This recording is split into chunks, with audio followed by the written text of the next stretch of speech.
Olá, tudo bem? Hoje eu quero conversar com você sobre o futuro da Previdência brasileira. Por quê? Porque tem um impacto enorme na sua vida financeira. Você vai viver mais.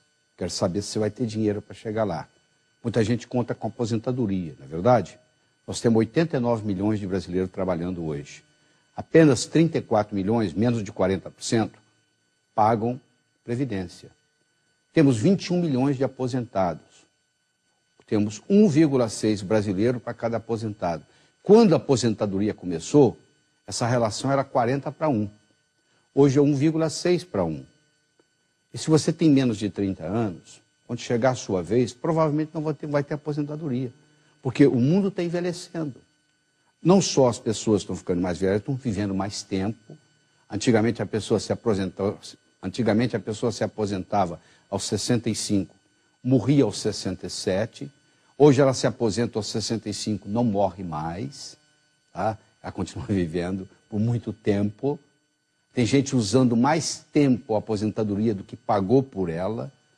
Isso aí não tem reforma que vai resolver esse problema, não. Esse problema é um problema crônico, tem a tendência de aumentar. Então eu acho que você deve planejar o seu próprio futuro financeiro. E não depender de uma aposentadoria que você nem sabe se vai existir. Principalmente se você tem menos de 30 anos.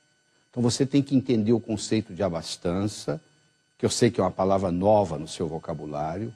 É o número de dias que você consegue sobreviver se você parar de trabalhar hoje e mantiver o mesmo padrão de vida. Quanto tempo vai durar o dinheiro? Isso é um parâmetro muito interessante, porque norteia você, coloca um norte para você. Como é que está a minha abastança hoje? Como é que estava ano passado? Como é que estava ano retrasado?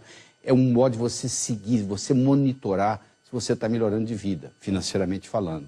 Porque se você estiver trabalhando e a sua abastança não estiver mudando, alguma coisa de errado está acontecendo. Porque a tendência é você chegar a uma abastança indeterminada. Ou seja, mesmo que você viva 120, 140 anos, que vai chegar um dia que isso vai ser possível, você vai ter dinheiro suficiente. Não vai precisar pedir para o seu filho, que já vai estar velho na época, ou para o seu neto, que está cuidando da vida dele. Então, quando você tem essa noção de que o sistema de aposentadoria tende a acabar, por causa de tudo isso que eu falei, por causa do envelhecimento do mundo como um todo, e por causa das pessoas estarem vivendo mais, vai chegar uma hora que nós vamos ter que trabalhar mais tempo, mas isso não vai demorar para mudar as leis, você não vai se aposentar só aos 65, isso vai dar muita discussão, então é melhor você fazer o seu planejamento financeiro quando você ainda é jovem. Falou? Essa é a minha mensagem de hoje. Ficamos por aqui.